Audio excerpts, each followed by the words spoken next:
All right, let's talk about a goal that a ton of people start, but honestly, very few actually finish. Getting truly, properly lean. Seeing your abs lean. Because here's the thing, the journey from just losing a few pounds to getting seriously ripped, well, that's a whole different beast. It's not just about eating a bit less. So today, we're going to dive into the unspoken rules that really separate the people who make it from those who don't. So, let's just kick things off with this pretty direct, maybe a little cynical quote, but you know what? It sets the tone perfectly for the kind of no-nonsense approach we're about to get into. The internet is just flooded with generic advice, but getting to that finish line, that requires a completely different mindset, a different level of psychological and tactical awareness. So here's our game plan. First up, we're going to look at why dieting gets exponentially harder, not just a little bit harder each week. Then, we'll expose a super common food trap I like to call protein slop. After that, we're getting tactical. 3 hardcore rules for when things get really tough. And finally, we'll talk about the one secret ingredient you absolutely cannot succeed without: patience. Okay, let's get right into the heart of the problem. If you've only got a little bit of weight to lose, hey, it can feel pretty easy, right? A small calorie deficit for a week or two, no big deal. But trying to do that for months on end to get really lean, that is a completely different universe. The difficulty builds up in a way that our brains are just not wired to understand. In this quote, man, it just nails the issue. We think in straight lines. We assume week 8 of a diet is going to feel just like week 2, but, just later. But it doesn't, not even close. The hunger, the fatigue, that mental grind, it all compounds on itself.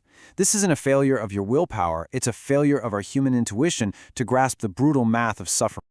To make this super clear, think about it like this credit card example. In that first month, the interest barely makes a dent. But that exact same 2% daily interest turns into a massive runaway problem over time. This is exactly what is happening with your hunger. By week 10, you might literally be dreaming about pizza. And that's not you being weak, that is the exponential curve hitting you like a freight train. Okay, so you know the grind is going to get tough. We've established that. But there is a very common trap that makes it nearly impossible, and it hides in plain sight, often dressed up like the perfect diet food. Let's call it protein slop. So what on earth is protein slop? Well, you know those snacks where the word protein is just slapped on the package in big, bold letters to make you feel good about buying it? That's what we're talking about. These are engineered foods, usually packed with sweeteners, weird gums, and powders. And they're designed to be hyper-palatable, which is just a fancy way of saying they're way too delicious and easy to overeat. Here's how you spot it in the wild. Ask yourself this: does your protein bar taste exactly like a candy bar? Can you inhale it in like 10 seconds flat? And here's the big one. After you finish it, do you immediately want another one? That is the trap. These foods are not designed to make you feel full. They're designed to make you buy more. And look, they might be fine at the very beginning of a diet, but deep in the grind, they will absolutely destroy your progress. This little chart here, this is a crucial mental model for making food choices. You want your main protein sources to live in that top left box, the ideal zone.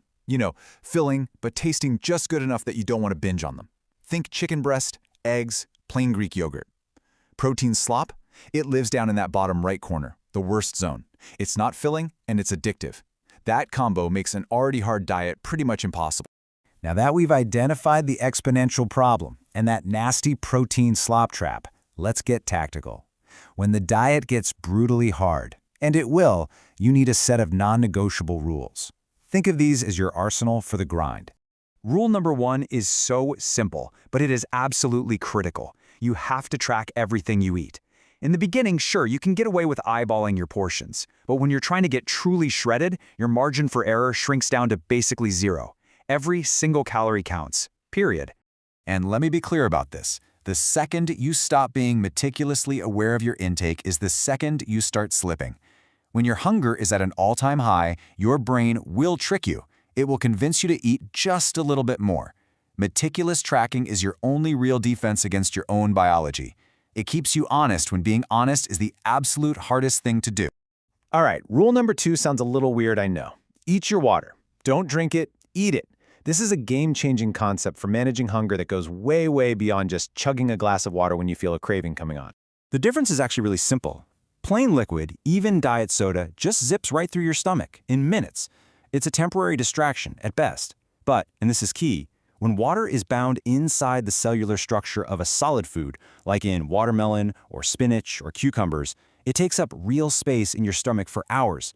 This creates actual, lasting fullness. Just compare how you feel after eating a huge bowl of watermelon versus drinking a bottle of water. It's not even close. So here's a crazy but practical example of this principle in action. By repeatedly adding water and microwaving oats, you can basically super expand them. Then, by mixing your protein powder with a full glass of water before you add it in, you end up with this absolutely massive, warm, filling bowl of what is essentially oat soup for very few calories. Look, this isn't fine dining. This is a tactical weapon for when you just need to feel full for hours. Our third and final rule for the grind moves from the physiological to the psychological. You have got to take your mind off food. If your entire day revolves around thinking about what you're going to eat next, you are setting yourself up to fail. It's that simple. So how do you actually do that? 3 key tactics. First, get completely absorbed in something else. Deep work, a hobby, a project, anything that just fully occupies your brain.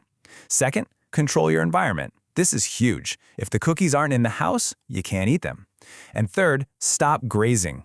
Think of hunger like a gate. Every time you eat, you open that gate. It is so much easier to manage that gate if you only open it 3, maybe 4 times a day, instead of leaving it cracked open all day long. So, we've covered the exponential problem, the food traps, and the tactical rules for the grind. But you know what? None of it, and I mean none of it, matters without this final, overarching principle. This isn't just some fluffy, generic advice. This is the core mechanism of success. Patience is the entire mechanism. Why? Because impatience is the root of every bad decision in a diet. It's what makes you cut your calories way too low and then burn out. It's what makes you look for shortcuts, which leads you right back to that protein slop that derails you. The process is slow. It just is. And accepting that, truly accepting that, is the whole key. And the reality of the process is that the plan itself is brutally simple. Look at this list. There are no secret hacks here. The genius is not in the plan. It's in the repetition. The challenge isn't complexity, it's consistency. It is all about having the patience to just check these simple boxes day after day, week after week, until you finally reach the goal. So, we'll end on this question for you to think about. In a culture that basically tells us obsession is the only path to achievement, could it be that getting truly lean is the one area where that advice just completely backfires? Maybe success isn't about more obsession, more hacks, or more complicated strategies. Maybe it's just about setting up a simple, boring plan and then having the patience to get out of your own way and let it work.